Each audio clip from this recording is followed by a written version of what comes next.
Sir, चंदन के खून की रिपोर्ट। Okay, thank you.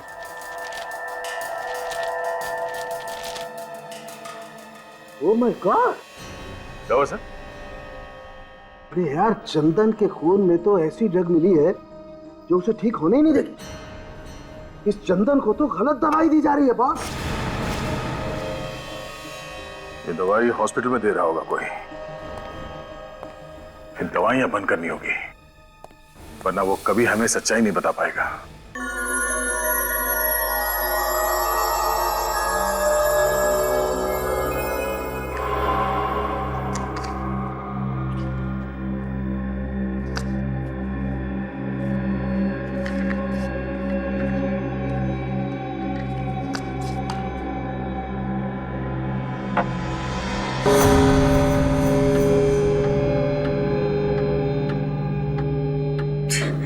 ये घड़ी की आवाज कितनी डरावनी है ना कोमल।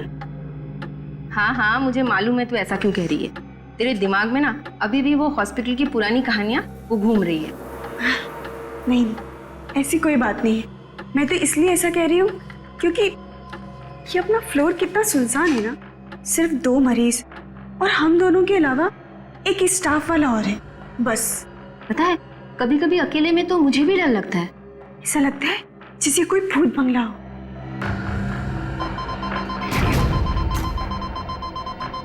कोमल, एक इमरजेंसी है फर्स्ट फ्लोर पे। मैं अभी आती हूँ। हाँ।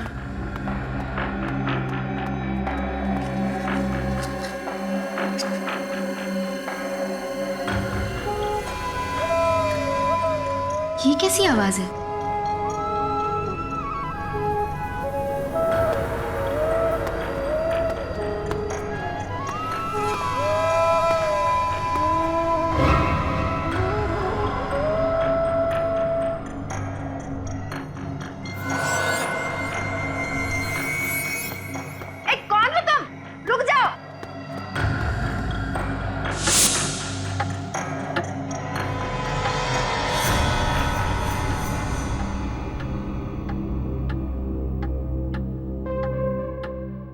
ये काम अधूरा छोड़कर कोमल कहाँ चली गई?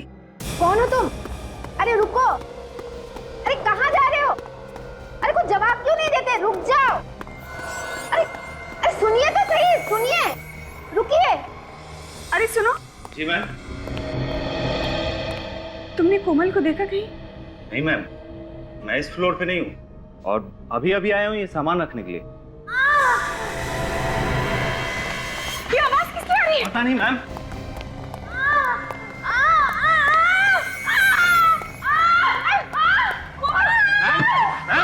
मैम क्या हुआ मैम? मैम क्या हुआ मैम? मैम क्या हुआ? मैम क्या हुआ?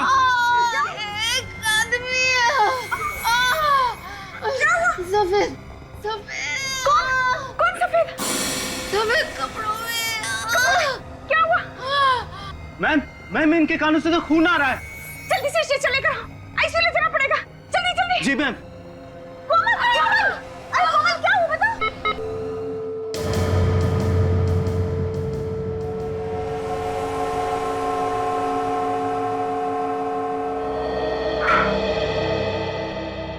सारी कोशिशें बेकार गई। She is dead.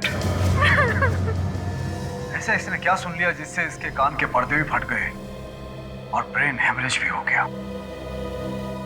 इसके दिमाग में कोई बीमारी थी, इसने कभी ऐसा कुछ नहीं बताया था। सर, उस कॉरिडोर में ही कुछ हुआ था, वरना ये तो ठीक ठाक थी।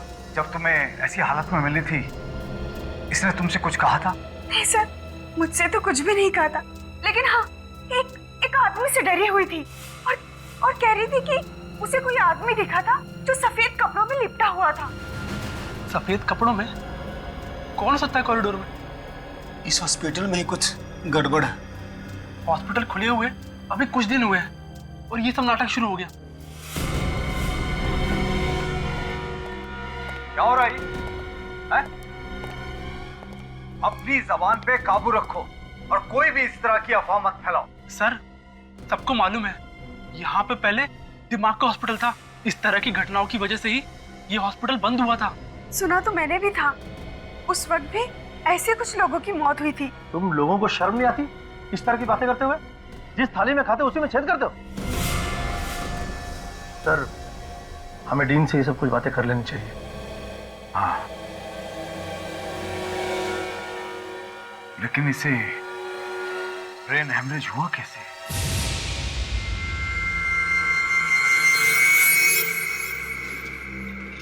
अरे यार श्रवण, ये कॉरिडोर तो ठीक ठाक दिखता है, फिर कोमल मैडम की मौत कैसे हो गई?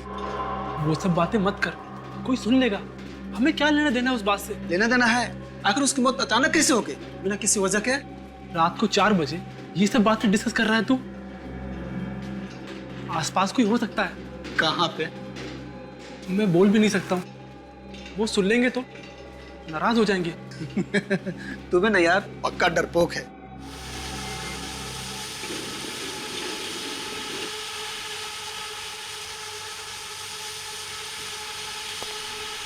ये आवाज कैसी? मैंने कहा ना कोई है यहाँ पर। तू चुपचाप जल्दी चल यहाँ से। देखा क्या? वो जो गया अभी। कौन? मैंने तो नहीं देखा। अच्छा तू रुक यहीं, मैं अभी आता हूँ। अभी तो इतना डर रहा था, अब अचानक कहाँ जा रहा है तू? मैं अभी आके बताता हूँ।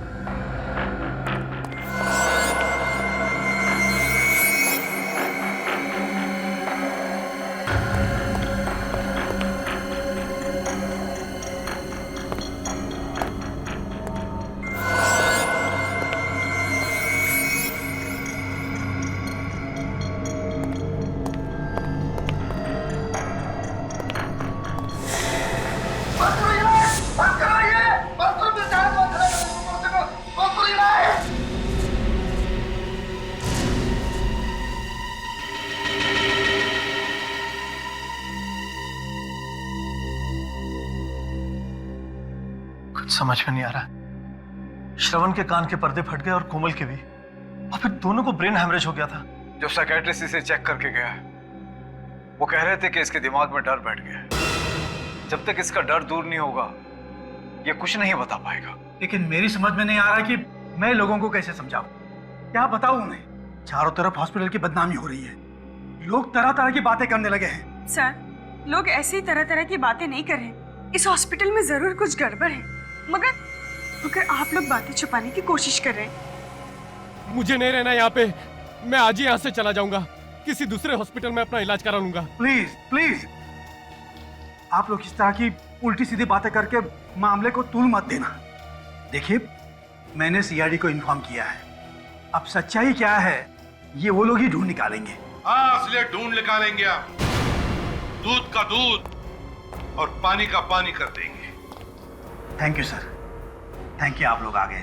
सर, मैं डॉक्टर ऋषभ, इस हॉस्पिटल का डीन, और यह है डॉक्टर केतन और यह है डॉक्टर दुष्यंत। सर, अब आप लोग ही बचा सकते हैं हमारे हॉस्पिटल को बंद होने से।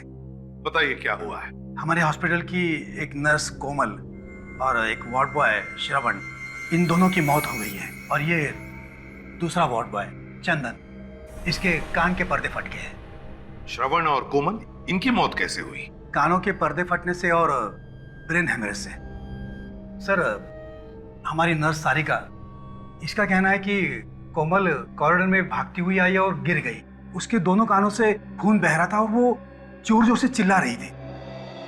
सारिका नाम है ना तुम्हारा?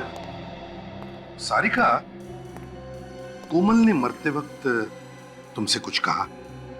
सर, कोमल किसी सफेद कपड़े में लिपटे हुए एक आदमी के बारे में बता रही थी। क्या बताया उसने? सर, पूरी बात बताने से पहले ही वो बेहोश हो गई।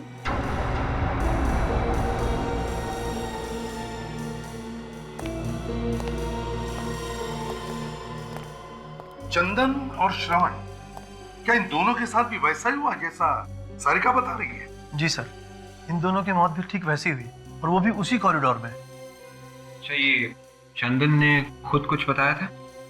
नहीं सर, ये कुछ बोलने की हालत में नहीं है। बोलने की हालत में नहीं है? डॉक्टर साहब। हाँ।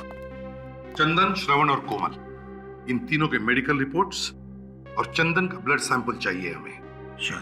और वो कॉरिडोर दिखाइए जहां पर कान के पर्दे फटने से और ब्रेन हेमरेज से दो मौतें हुई हैं। आइए सर। चलिए।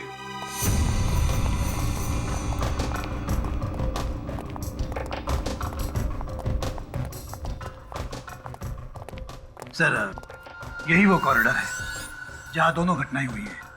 सारिका, तुम उस वक्त कहाँ पर थी? सर मैं और कोमल सामने कैबिन में बैठे हुए थे सर। फिर कुछ देर के लिए मैं नीचे चली गई रिसेप्शन पर। जब वापस आकर देखा तो कोमल कैबिन में नहीं थी सर। तभी मैंने देखा कि वो वहां से भागती हुई आ रही है और उसके कान से बहुत खून निकल रहा था सर। सर चंदन और श्रवण दोनों यही बेहोश मिले थे। यहीं पर इसी कॉरिडोर? हाँ सर। डॉक्टर ऋषभ, कितने वार्ड्स हैं यहाँ इस कॉरिडोर में? सर 2 पेशेंट वार्ड्स, एक सप्लाई रूम और एक एग्जामिनेशन रूम। 4 कमरे हैं। विवेक, काजल, इन चारों कमरों को अच्छी तरह से चेक करो और जितने भी उंगलियों के निशान हैं सबके सब उठाओ।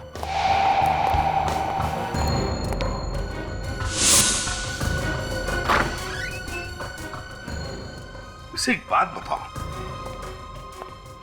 कोमल ने जो सारिका को बताया था उस सफेद कपड़े में लिपटे हुए आदमी के बारे में, क्या तुमने देखा है उसे? नहीं सर, सफेद कपड़ों में ऐसा कोई आदमी नहीं दिखा आज तक।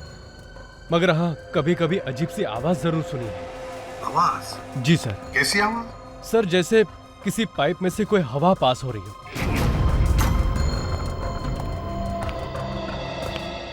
डॉक्टर ऋषभ। Yes sir. आपको हमारे साथ चलना होगा। आपसे कुछ जरूरी सवाल करने हैं।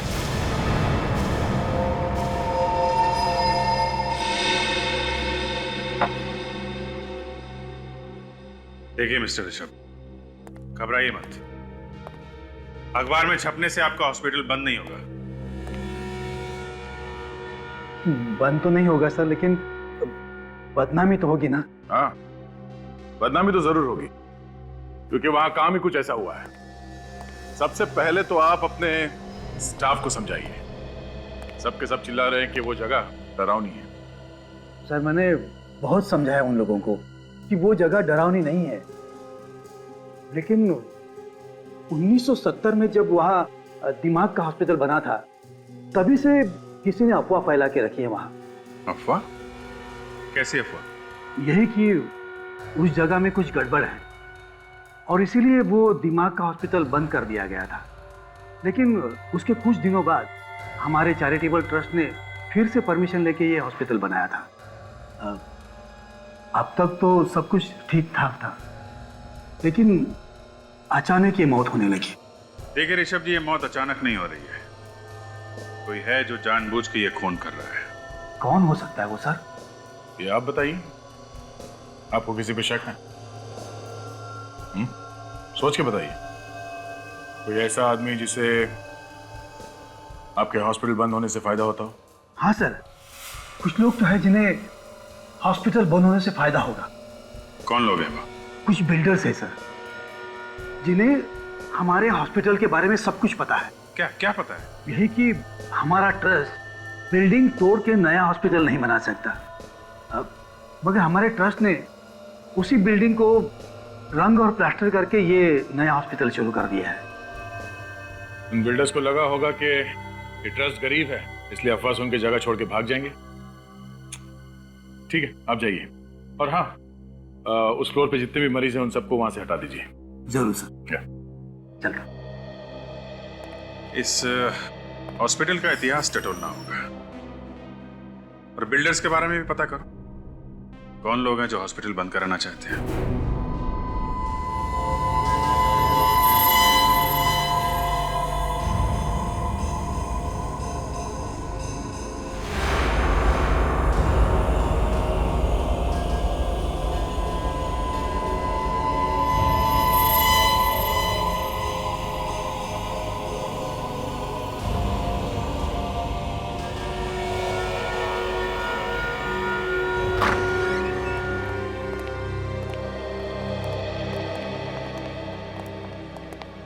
हाँ भैया, क्या हाल है? डिपेंड करता है आप क्या बताने वाले हैं। हाँ, मैं ये सोच रहा हूँ कि आखिर इन दोनों की दिमाग की नस कहाँ फटी और कैसे फटी। क्योंकि देखो, ये दोनों के दोनों जवान हट्टे कट्टे, तो फिर इन्हें ब्रेन हेमरेज हुआ कैसे? यार दरअसल ब्रेन हेमरेज तो 40-50 साल की उम्र के बाद हुआ करता है। तो फिर एक बात पक्की है बॉस, इन दोनों के कान के पर्दे फट गए। सर हो सकता है इन लोगों ने कोई ऊंची आवाज सुन ली हो, जैसे कान के पास कोई बॉम्ब फट गया हो। एग्जैक्टली ऐसा ही हुआ है। वैसे भी इन दोनों की पोस्टमार्टम रिपोर्ट हमें ये बताती है कि इन दोनों को ना तो कोई कान की बीमारी थी और ना ही कोई ब्रेन हेमरेज होने के लक्षण थे। मगर सर ऊंची आवाज से कान के पर्दे कैसे फट सकते हैं?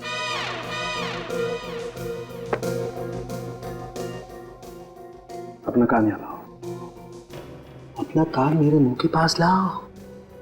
हाँ! जवाब मिल गया क्या? क्या बोला? ये तो गया। अरे क्या बोला? कुछ सुनाई नहीं दे रहा है।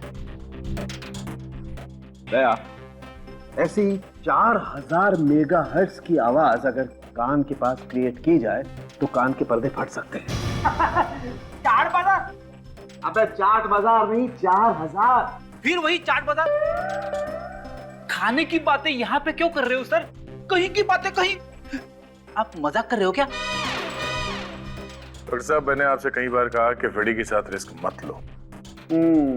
हाँ यार, गलती मेरी ही है बस। सर, अगर हॉस्पिटल में इतनी जोर की आवाज हुई है तो और लोगों ने भी सुना होगा, मगर वहां पे तो किसी ने कुछ सुना ही नहीं। अब यार ये तो नहीं पता किसी ने वो आवाज क्यों नहीं सुनी, लेकिन ये बात पक्की है कि इन लोगों के कान के पर्दे इतनी ऊंची आवाज की वजह से ही फटे। और ब्रेन हेमरेज कैसे हुआ सर? पूर्वी, इन दोनों का ब्रेन हेमरेज भी वही हाई फ्रीक्वेंसी साउंड की वजह से हुआ है। मैं बताता हूं, आओ। देखो दया, जिस ऊंची आवाज की वजह से इनके कान के पर्दे फटे हैं, उसी ऊंची आवाज की वजह से इनके दिमाग में एक किस्म का केमिकल रिएक्शन हुआ, जिसकी वजह से इन दोनों के दिमाग की नसें फट गई और इन दोनों का ब्रेन हेमरेज हो गया। मगर सर, वो दूसरा वार्ड बॉय चंदन, उसे ब्रेन हेमरेज क्यों नहीं हुआ? उसके तो सिर्फ कानों के पर्दे फटे हैं। ये भी पता चल जाएगा, जैसे उसकी ब्लड रिपोर्ट आएगी ये पता चल जाएगा। और वो जो उंगलियों के निशान मिले थे डॉक्टर तारिका हॉस्पिटल वार्ड के दरवाजे के ऊपर से, उसमें कोमल या श्रवण की उंगलियों के निशान मिले? नहीं, अभी तक तो नहीं मिले। मैं एक निशान से मैच करके देख रही हूँ।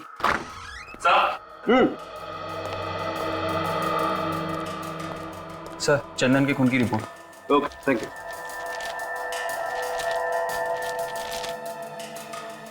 ओह माय गॉड, क्या हुआ सर? अरे यार, चंदन के खून में तो ऐसी ड्रग मिली है जो उसे ठीक होने ही नहीं देगी। इस चंदन को तो गलत दवाई दी जा रही है बॉस। ये दवाई हॉस्पिटल में दे रहा होगा कोई। फिर दवाइयां बंद करनी होगी, वरना वो कभी हमें सच्चाई नहीं बता पाएगा। छोड़ दो मुझे, जाने दो, छोड़ दो मुझे, छोड़ दो मुझे, जाने दो, छोड़ दो, छोड़ दो। ममता, इसे नींद का इंजेक्शन दो जल्दी। छोड़ दो मुझे, छोड़ दो मुझे, छोड़ दो मुझे, छोड़ दो मुझे, छोड़ दो मुझे, छोड़ दो मुझे,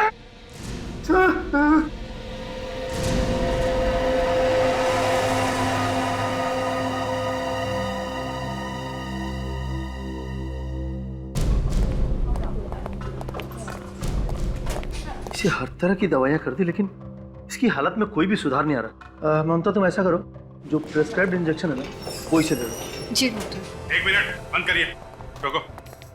इसे अब और उल्टी सीधे दवाएं नहीं दी जाएंगी, समझे?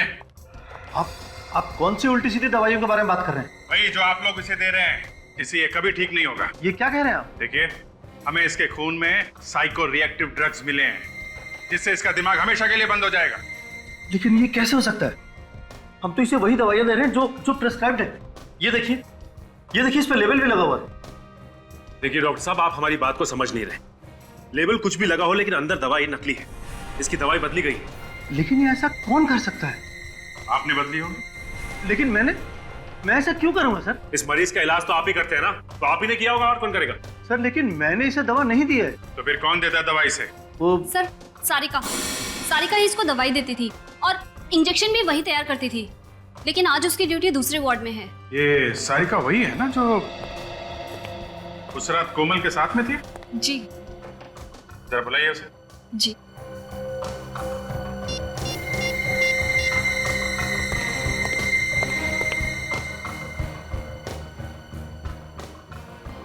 सर वो फोन नहीं उठा रही है। सर कहीं वो भाग तो नहीं गई? सारिका मैडम से क्या हो गया? सारिका मैडम! क्या हुआ? सारिका मैडम! Oh no. देखो जरा। ये तो मर चुकी है। ओह, ये हथेली देखो, लगता है जहरीली पेन मारी गई है और नीला पड़ गया आसपास। काजल, अच्छी तरीके से बॉडी चेक करो। सब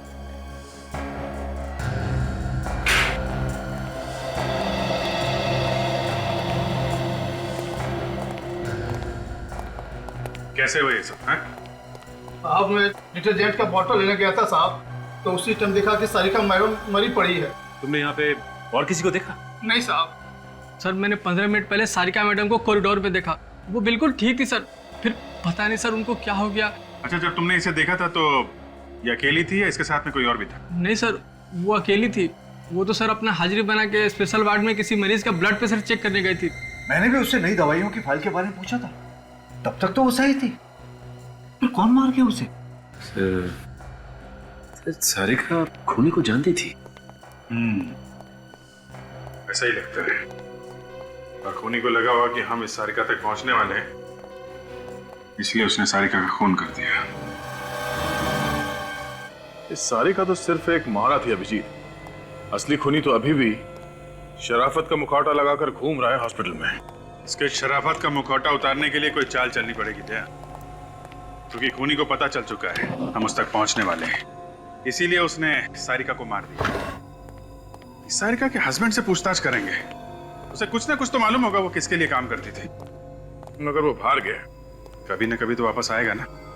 सर उस हॉस्पिटल का ब्लूप्रिंट मिल गया है सर, और ये फाइल है सर, इसमें उस हॉस्पिटल की पूरी जानकारी है सर। और सर ये वो नक्शा है जब वहाँ पे दिमाग का हॉस्पिटल था सर, और ये वाला अभी का है, अभी के चैरिटेबल हॉस्पिटल का सर। ये दिमाग का हॉस्पिटल बना 1970 में और बंद हुआ 1990 में। जी, इस दोनों नक्शे में कुछ ज्यादा फर्क नहीं है, बिल्कुल एक ही जैसे हैं। ये बिल्डिंग बनाया गया, बस ये कुछ ब्लॉक्स बनाए गए नहीं, बाकी तो ऐसे ही है। डीन भी यही कह रहा था। इस नक्शे को देखकर लगता नहीं है कि इसमें कोई ऐसा कमरा है जहां से 4000 हर्ट्ज के आवाज निकलती होगी। कमरा तो बना है दया, वो भी काफी सोच समझ के, क्योंकि उन लोगों को मालूम था कि बिल्डिंग के बनावट के साथ छेड़छाड़ करेंगे तो बिल्डिंग गिर जाएगी। पर सर उस कमरे के बारे में पता चलेगा कैसे? उन उंगलियों के निशान से पता चलेगा जो दरवाजे पे से उठा के लाए गए हैं।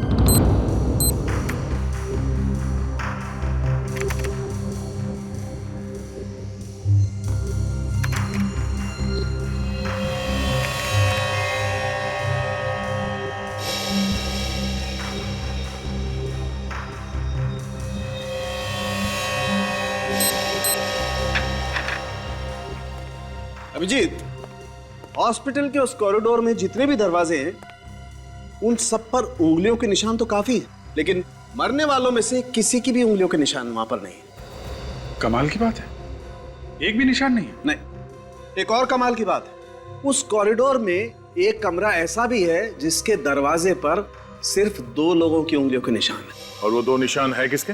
विवेक और काजल के। विवेक और काजल की उंगलियों के निशान उस दरवाजे पे मिले? शायद हुआ ऐसा होगा कि खूनी ने जाते वक्त दरवाजे पर जितने भी उंगलियों के निशान थे सब साफ कर दिए, लेकिन जब काजल और विवेक कमरे में चेक करने के लिए पहुंचे तो उनकी उंगलियों के निशान उस दरवाजे पर रह गए। मतलब खूनी हॉस्पिटल का ही कोई आदमी है, और उन दोनों मरने वालों को जो कुछ भी हुआ है उस कमरे में ही हुआ है। शायद खूनी वहां छुप के बैठा होगा, मगर उस कमरे को विवेक और काजल ने बहुत अच्छी तरह से चेक किया और वहां पे ऐसी कोई चीज नहीं मिली जिसकी आवाज से कानों के पर्दे फट जाएं। फिर भी दया, फिर से चेक करना पड़ेगा वो कमरा। सर, 2 बिल्डर्स के बारे में पता चला है सर, जो दुआ कर रहे कि हॉस्पिटल बंद हो जाए और वो लोग उसे खरीद सके। अच्छा, कौन लोग हैं ये? एक है जयंत और दूसरा दामोदर। सर, ये जयंत वहाँ पे एक हाउसिंग सोसाइटी बनाना चाहता है और दामोदर वहाँ पे एक बड़ा सा मॉल बनाना चाहता है। तो फिर इन दोनों में से कोई है जो हॉस्पिटल को बदनाम करके फायदा उठाना चाहता है। एक अजीब बात और है सर। अरे तो पेट में क्यों छुपा रखा है? बता ना, क्या अजीब बात है? ये दामोदर पिछले 1 महीने से कर्नाटक में है, लेकिन जयंत उसी हॉस्पिटल में भर्ती है जहाँ पे ये सब हो रहा है। अच्छा, जयंत उसी हॉस्पिटल में है।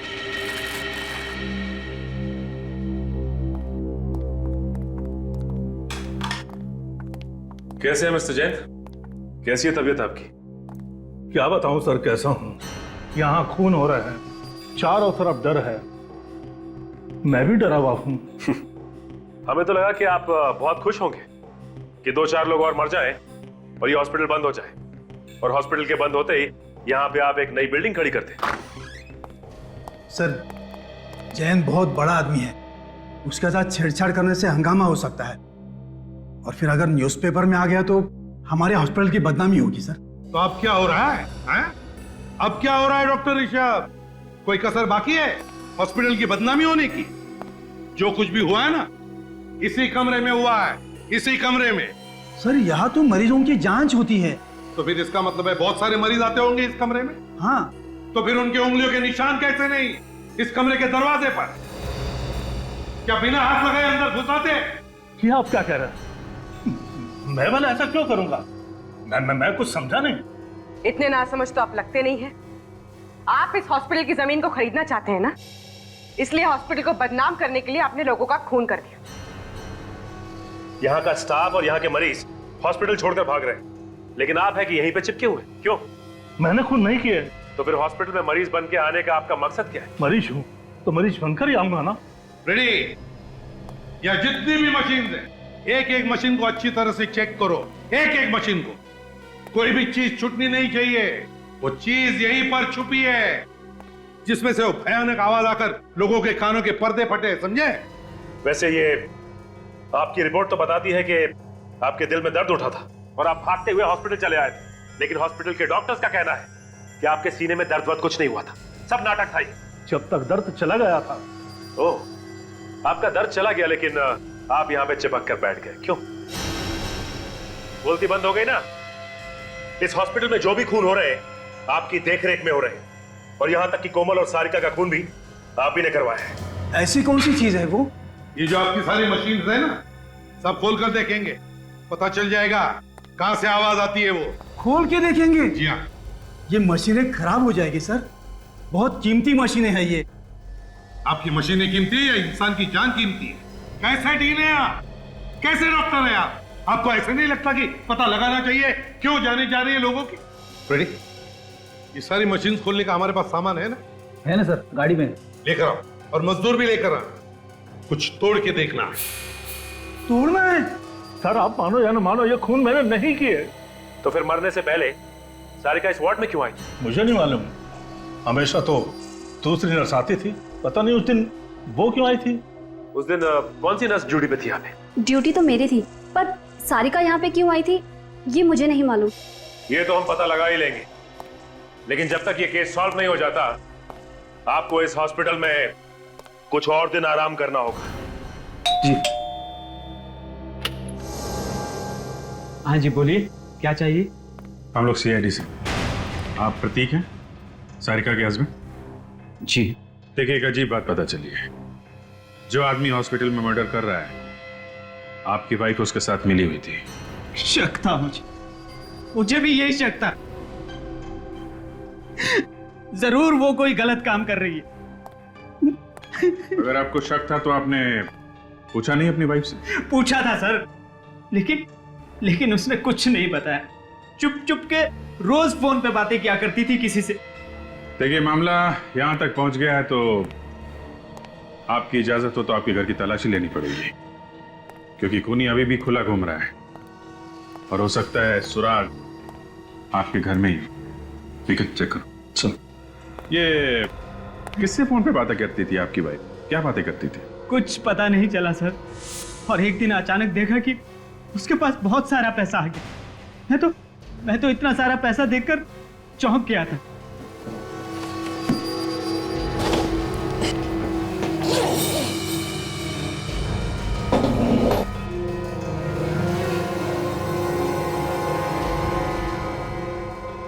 सर,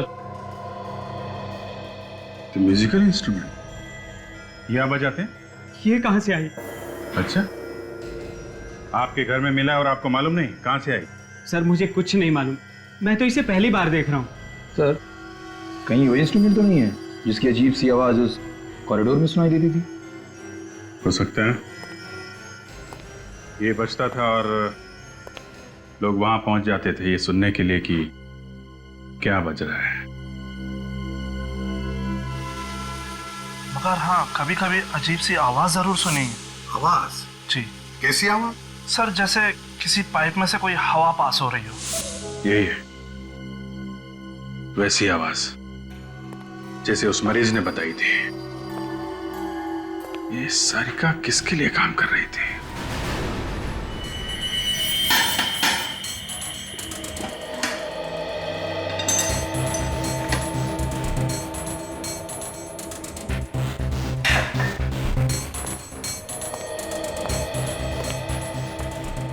सर, इस आदमी को पता भी नहीं कि क्या करना है, फिर भी इसने सारी मशीनें खोल के रखी है। ये आदमी ट्रेन है क्या? ट्रेंड नहीं हूं, लेकिन गधा भी नहीं हूं, समझे? सर, हम लोग जैन से मिलके आ रहे हैं। उसे देख के लगता नहीं कि उसे कोई बीमारी मारी है सर। अच्छा। और तो और सारिका ने मरने से पहले आखिरी बार जैन से ही बात की। और सर, सारिका की ड्यूटी भी नहीं थी उस वक्त उस वार्ड में। तो बताइए डॉक्टर ऋषभ, इकट्ठा कट्ठा आदमी जयंत आपके हॉस्पिटल में मरीज बनकर लेटता है और आपकी हॉस्पिटल की नर्स सारिका उससे मिलने के बाद मर जाती है। कैसे? मालूम नहीं सर। और सारिका, बताइए सारिका वहां पर गई क्यों उस वार्ड में जब उसकी ड्यूटी नहीं थी? मुझे मालूम नहीं सर। अरे इसके अलावा कोई जवाब है क्या रे आपके पास?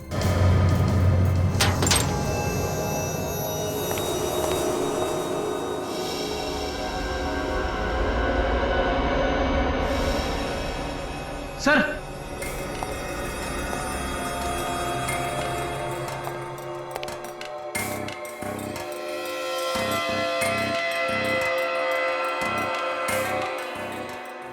सोनिक वेपन, आवाज का हथियार। ये भी आवाज का हथियार, ये भी तीन आवाज का हथियार। कौन से हथियार सर? कौन से हथियार? ये वही हथियार है जिसमें से वो भयानक आवाज निकलने की वजह से चंदन, कोमल और श्रवण के कान के पर्दे फट गए। ये तीनों डिवाइसेस इस मशीन के अंदर कैसे पहुंचे? यही तो हम भी पूछना चाहते हैं आपसे डॉक्टर ऋषभ, कि तीनों के तीनों आवाज के हथियार इतने बड़े मशीन के अंदर कहां से आए? बताइए कहां से आए, बताइए। सर, ये देखिए सर, ये वायरिंग इस कमरे से होके उस कमरे की तरफ जा रही है। लेकिन सर वो आवाज इतनी जोर से हुई कि उन तीनों के कान के पर्दे फट गए, तो फिर वो आवाज हमें क्यों सुनाई नहीं दी? आपको क्यों नहीं सुनाई पड़ी? सचिन, बाहर मजदूर आए होंगे, बुलाओ उन्हें अंदर।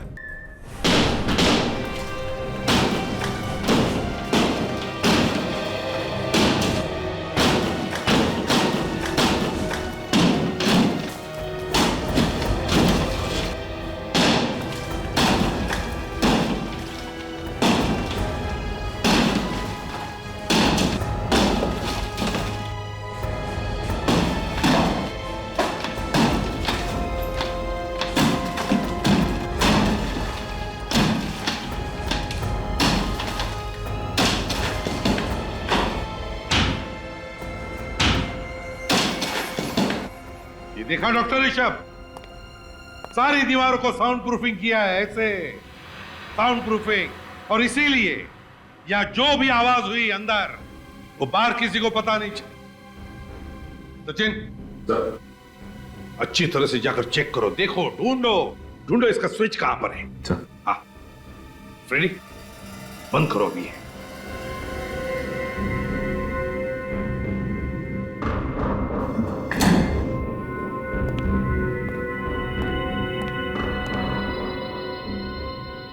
पूर्वी, फ्रेडी, अपने अपने कान इन ईयरमफ से अच्छी तरह से ढक लो, हैं? जरा भी लापरवाही हुई तो जान जा सकती है, समझे? हाँ हाँ सर। Ready ready. सर, जरा सी भी आवाज सुनाई नहीं दे रही है। Very good, excellent.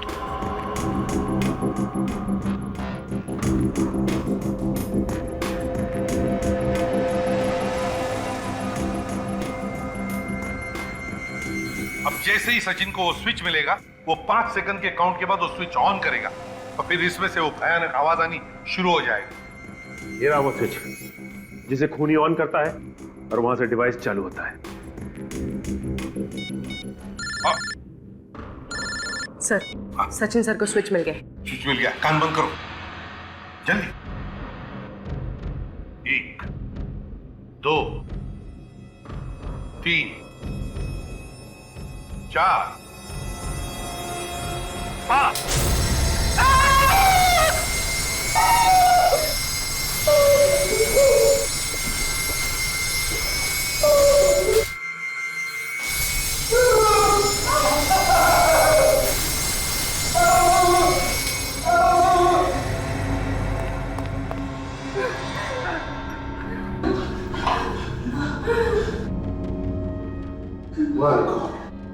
भयानक लाइट है,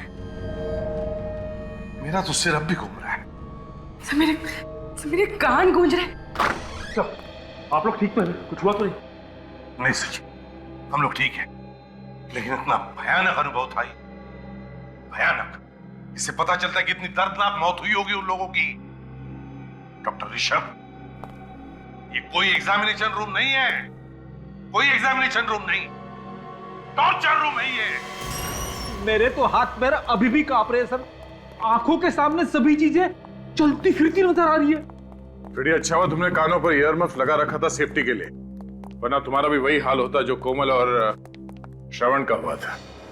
मगर सर, खूनी है कौन? जयंत पे शक है, लेकिन सबूत नहीं है उसके खिलाफ। मगर अभिजीत, जिस तरह से कमरा बना हुआ है, ये रिनोवेशन के वक्त ही प्लानिंग की गई होगी। उसी वक्त ये कमरा बनाया गया होगा, उसके बाद बनाते तो शायद हॉस्पिटल के स्टाफ को पता चल जाता। मगर एक बात पक्की है, खूनी जो कोई भी है उसे आवाज की फ्रीक्वेंसी और लाइट के बारे में सब कुछ मालूम है। अच्छी तरीके से जानता है वो आदमी कि इन चीजों के इस्तेमाल से कैसे किसी को मारा जा सकता है, कितनी आवाज से कान के पर्दे फट जाएंगे, कब ब्रेन हैमरेज होगा, सब कुछ जानता है। काम कोई मनोचिकित्सक या दिमाग के बारे में जानकारी रखने वाला ही कर सकता है। खूनी कोई साइकेट्रिस्ट है। लेकिन सर, उस हॉस्पिटल में कोई साइकियाट्रिस्ट नहीं। कोई तो है पूर्वी, कोई तो है जो असलियत छुपा के वहां पे रह रहा है। उसे बाहर निकालने के लिए कोई खेल खेलना पड़ेगा, कोई दिमागी खेल। ऐसे कब तक इंतजार करेंगे? कम से कम मरीजों के बारे में तो सोचो। सर, हमें और भी मरीजों को देखना है, हम लोग चलें? नहीं, एसीपी साहब का ऑर्डर है, वो लोग बस आते ही होंगे।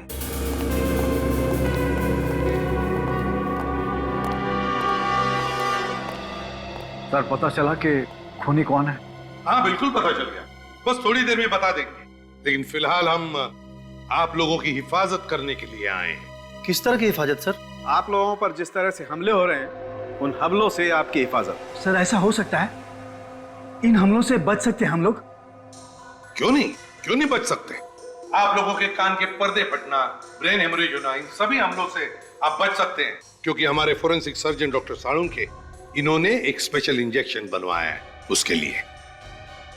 कहीं हम लोग और भी बीमार तो नहीं हो जाएंगे इस इंजेक्शन से? जी नहीं, आप लोग बिल्कुल मत घबराइए, बहुत सारे टेस्ट करने के बाद ये इंजेक्शन बनाया गया है। मैंने अपने ऊपर भी टेस्ट किया इस इंजेक्शन को, बिल्कुल चिंता मत कीजिए, कोई प्रॉब्लम नहीं होगी। डॉक्टर साळुंखे, बताएंगे कि इस इंजेक्शन में कौन सी दवाई है? I mean, फॉर्मूला क्या है? आप लोगों में से कोई दिमाग का डॉक्टर होगा तो पहचान सकता है फार्मूला क्या है। फिर भी सर आप बताइए तो सही। सोडियम पेंटाथॉल सीरम है इसका नाम। लाओ आ दो। क्या कर रहे हैं आप?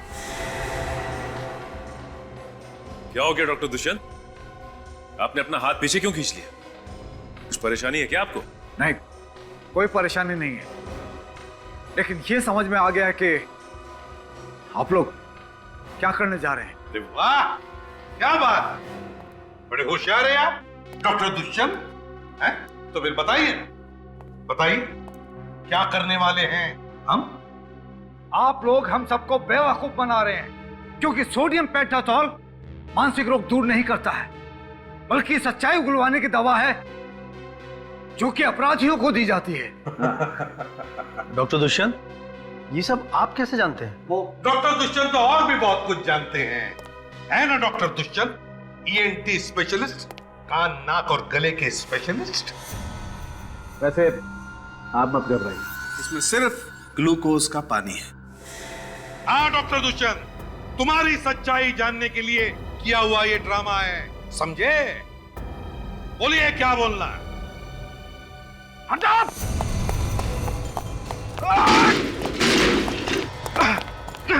सॉरी डॉक्टर, अब भागने की कोई गुंजाइश नहीं है, चलिए। क्यों डॉक्टर दुष्यंत, है? क्या हुआ? थक गए? आप कर? क्यों? सर इसे ऐसी सजा देना जो जिंदगी में फिर कभी ऐसा गुनाह करने के बारे में सोचे भी तो रूह कांप जाए इसकी। तो बताओ क्यों किए ये खून तुमने? हॉस्पिटल बंद करवाने के लिए। एक डॉक्टर होते हुए भी हॉस्पिटल बंद करवाना चाहते थे आप? इतना घिनौना काम क्यों? क्योंकि किसी ने मुझे पैसों को लालच दिया था। वो जानता था कि मैं दिमाग का डॉक्टर हूं, बिना हथियार के मैं किसी का भी आसानी से खून कर सकता हूं, और इसमें सारिका भी मेरे साथ थी। तो फिर तुमने सारिका को मारा क्यों? क्योंकि उस तक आप पहुंचने वाले थे। मुझे डर था कि अगर उसने मुंह खोल दिया तो मैं मारा जाऊंगा, इसलिए मैंने उसे भी जान से मार दिया। पैसों की लालच वो किसने दिखाई तुम्हें? दामोदर ने। वो यहां पर एक मॉल बनाना चाहता था। और तुम भूल गए कि तुम एक डॉक्टर हो, जान बचाना तुम्हारा काम है, जान लेना नहीं। भूल गए तुम, पेशे से गद्दारी की तुमने, हिपोक्रेटिस की शपथ भूल गए तुम, 3-3 खून किए। अब जेल में सड़ते बैठना, फांसी का ऑर्डर आने तक।